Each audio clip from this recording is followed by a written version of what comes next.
Love is in the air, ika nga. Kaya't samahan niyo kaming balikan ang mga negosyong pinagtibay ng pagmamahalan. Gagawin ng lahat sa ngalan ng pag-ibig. Yan ang naging inspirasyon ni Liz sa kanyang pagnenegosyo. Nasa New Zealand kasi ang kanyang mister na dahilan ng kanyang pagsusumikap at pag-iipon. Nagkalat na iba't ibang gimmick ngayong paparating na Valentine's Day. Pero si Liz, focus na lang daw muna sa online selling. Valentine's Day na, malapit na Valentine's Day. Paano ang celebration nyo? Wala na po sa kalendaryo ko po. 50 na po agad, Miss Susan. Isang taon na kasi mula nang huling makasama ni Liz ang asawa niyang si Nate na nagtatrabaho sa New Zealand. Walang kaalam-alam si Liz na nakipagtulungan sa amin ang hobby niya para sa isang sorpresa. Meron kami pinadala sa'yo. Kami na muna ka Valentine's Day mo, ha? Advance na kami sa'yo. May pinadala kami sa'yo eh. Natanggap mo na ba? Ito po. Nagabala pa po kayo, Miss Susan. Ayan na yung flowers? Ay! Grabe naman siya! Oh, di ba? Siyempre kami na unang bumati sa iyo ng Happy Valentine's Day. Saka siyempre want to thank you for accommodating us. May makakasama pala tayo ngayon. Ito pakikilala namin sa iyo. Thank you po, Miss Susan, for this gift. Ayan pala siya! Siya yung nagpadala kasi. Kilala mo ba yan, Liz? Kilala mo ba siya? Opo. Husband ko po.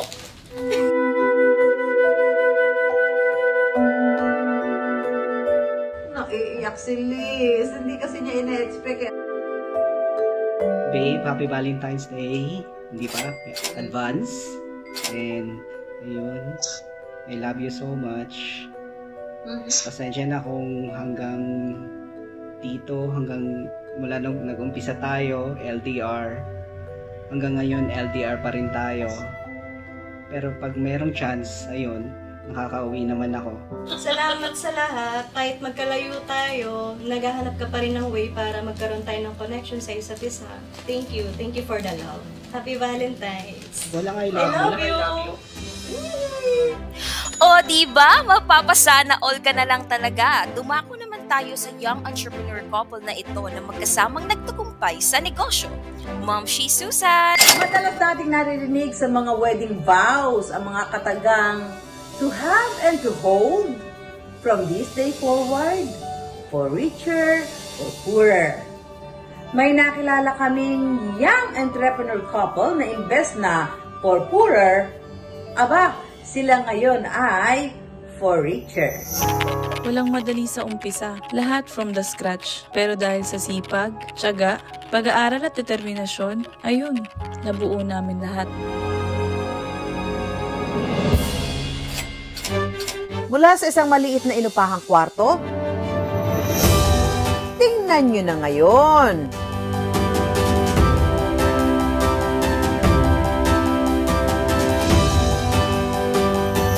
Nag-aarkila lang ng tricycle noon. Eto na ngayon. Dati, mananabas ng tela. Level up na ngayon. At mula sa pagbebenta ng isaw sa tapat ng dating inuupahang bahay, big time na ngayon.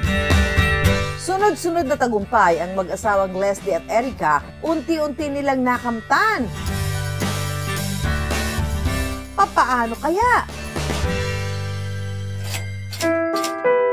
Sa edad na 19 years old, hindi sinasadyang mabuntis si Erica ni Leslie na 20 years old pa lamang noon.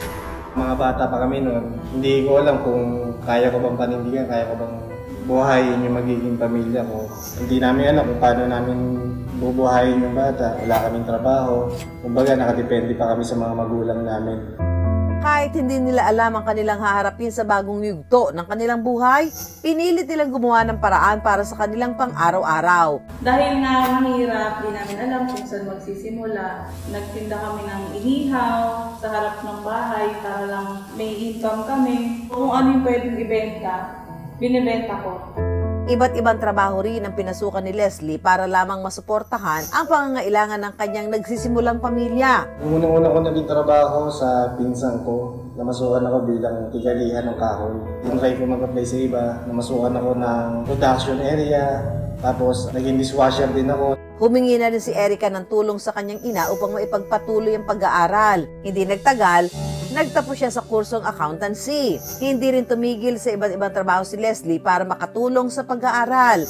Nang maging mananabas ng tela si Leslie, naisipan ng mag-asawa na magkaroon ng patahian at pumasok sa RTW business noong 2014. Naisipan namin magsimula ng RTW business dahil nag-start na yung mother niya. Siya yung cutter ng time na yon. Ako yung nagsasabko na nanahin ng mga damit. Tinry namin na sa sarili namin. Bakit kaya hindi namin i-try? So, una namin puhunan sa negosyo. Halagang 5,000. Sahod niya yun sa cutting. Ibinili namin, sinugal namin sa tela na kilo-kilo lang.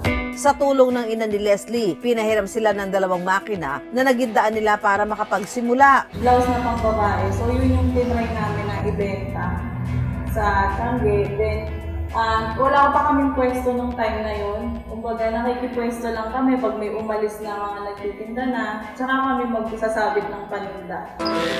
Sa pagsisimula nila, hindi nila inaasahan na aayon ang swerte sa kanila. Siguro mga ilang buwan yung lumipas, nakikita namin nadadagdagan na yung ipon namin. Pati yung pagbili namin ng tela, nadadagdagan na din. Doon namin nakikita na alam namin na lumalago from 5,000 na kilo-kilo. Naging na siya, rolyo. Per roll na yung nabibili namin. So pag may kinita, invest ulit, bili ng tela, benta, then kikita ulit kami. Ganun, invest lang ng invest.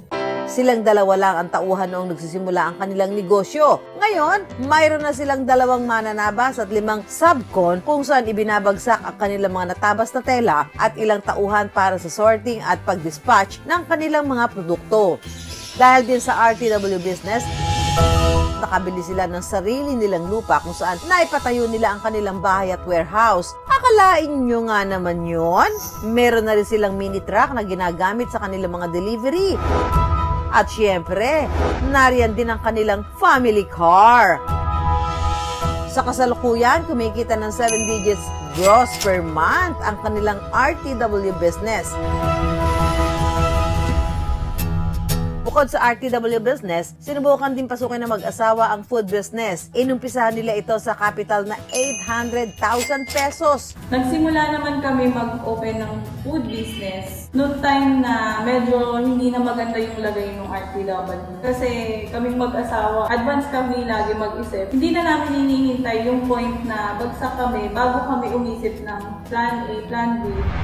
Hindi naging madali ang pagpasok nila rito dahil noong 2018, nalugi ang kauna-unahan nilang restaurant. Sa sumunod na taon, muli nilang sinubukang magtayo ng sariling restaurant. Wala kaming idea sa food business dun sa pinasok namin. Ang pinanghahawakan lang namin, gusto namin siya pasukin. So, from zero knowledge, inaral talaga namin lahat. Akala kasi namin ganun lang kadali. Pero mahirap pala mag-come up ng isang menu kung ano yung menu na pwede mong i-offer sa customer. Pagkatapos ng lahat ng paghihirap, mayroon na silang iba't ibang dishes sa kanilang menu. Nandiyan ang kanilang mga pizza, pasta, milk tea at marami pang iba. Kung mayroon tayong couple na parehong for richer ang goals, kilalanin naman natin ang huling negosyante couple na ito na maaga ring sumabak sa pagnenegosyo. Ang magkasintahang Jo Marie at Daniel, maaga raw napasabak sa pagnenegosyo. Estudyante at 23 years old lang noon si Jo Marie, habang teacher at 22 years old lang si Daniel. Dahil sa di inaasahang biyaya na bunga ng kanilang pagsasama, kinailangang mag-isip ng dalawa ng pagkakakitaan. Magkakapamilya kami, nawalan ako ng trabaho, no? Siya tapos eventually nag-stop siya, no? So, the main goal was to provide for the family. Kung ano yung pangkakain namin, pangtutustos namin sa magiging anak namin, kung paano kami mag-function as a whole, no? So, yun lang yung main purpose and main goal. Risky siya kasi pandemic nga, tapos meron kaming binubunong dahil magkaka-baby nga kami. So, mas mabigat sa amin yung pressures. Ang naisip nilang ibenta, isang uri ng inihaw na manok, ang peri-peri chicken. Sinimulan daw nila ito sa bahay hanggang noong 2020, nakabili sila ng food truck. The idea ng Tolits Peri Peri is really because of Jom, no? Siya talaga yung utak at puso ni Tolits. Kasi siya yung nag-curate ng lahat ng meals namin. Lahat yun ay recipe niya. Nag-umpisa kami sa hirap. Maulan, init, baha, lahat pinagdaanan. Pero ang food truck noon may physical store na ngayon. Mainit ang pag-level up. Pero ano nga ba ang naging star ng kanilang menu? Naku mga mamshi, ihanda na ang tubig na maraming yelo dahil ang bestseller daw nila, extra hot na peri-peri chicken. Hi mga kapuso, tuturuan ko po kayo kung paano magluto ng aming bestseller na peri-peri chicken. Para sa brine o yung pagbababara ng manok, paghalu-haluin sa isang pan ang tubig, asin, sibuyas, lemon, asukal, at daw ng laurel. Pag nakita nyo nang na-dissolve na yung salt, hayaan nyo lang siyang lumamig at pwede na natin siyang ilagay sa manok natin. Hayaang nakababad ang manok sa brine mixture ng 12 to 24 hours para manuot ang mga pampalasa. Ito na yung manok natin after 12 hours. Ngayon, i-drain lang natin yung water. Gamit ang tinidor, tusok-tusukin ang laman ng manok para dito manuot ang special sauce na ilalagay sa manok. Pagkatapos ay papausukan ito ng 20 minuto. Papahiran na rin ito ng peri-peri sauce o yung sauce na gawa sa sili at iba pang pampalasa. At isasalang ulit sa ihawan sa loob ng 1.5 oras.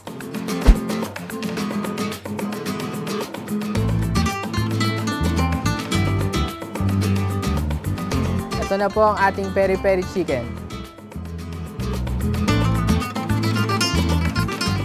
Sobrang lambot and talagang yung lasa niya talagang tagos na tagos dun sa buto. Sulit na sulit talaga.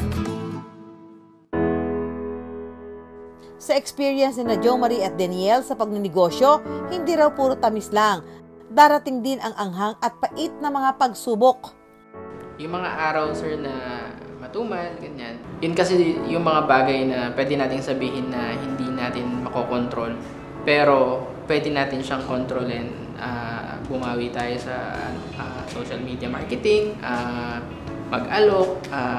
Kasi kung may unang maniniwala sa produkto mo, ikaw dapat Napaso man sa ilang pagkakamali, ninamnam daw nila Jo Marie at Daniel ang mga aral na hatid dito. Kaya mas nalalasat nila ngayon ang bunga ng kanilang mga pagsisikap. Nakapagbigay din tayo sa family namin parehas. Na dati ako yung tumatanggap sa tatay ko, ngayon ako na yung nakakapag-abot. And at the same time, more than what we're expecting na buhay na maibibigay dun sa anak namin, naibigay namin, no? And syempre, aside from that, yung future niya, nakaplano na. Mula sa puhunang 17,000 pesos, kumikita na sila ngayon ng 230 hanggang 250,000 pesos kada buwan. Mayroon na rin silang 12 franchise at madadagdagan pa raw ito. Sa ngayon, 24 at 25 years old na sina Daniel at Jo Marie. Ang payo nila sa mga magsisimula pa lang magnegosyo, magtiwala lang sa sarili kahit bata pa. Dahil bata pa nga kami nung nag-start, yung pros nun pag nagkamali ka, you have a lot of time para itama yung mga pagkakamali mo. Hindi naman dahil, hindi ko sinasabing pag matanda ka na, wala ka ng time. Pero, yung energy mo, ganun pa din. Kasi alam mong kaya mo pa. Ang anghang kung minsan masakit, mahapdi. Pagpapawisan ka at magdududa ka kung kaya mo bang tagalan. Pero kung minsan, pwede rin itong pampagana sa pagkain, sa buhay, sa bawat laban. Dahil ang tagumpay ika nga, mas masarap kung pinaghirapan. At gaya ng mga negosyante couple na inyong nakilala, naway magsilbing inspirasyon ng kanilang mga kwento upang tayo'y magsikap at patuloy na magmahalan.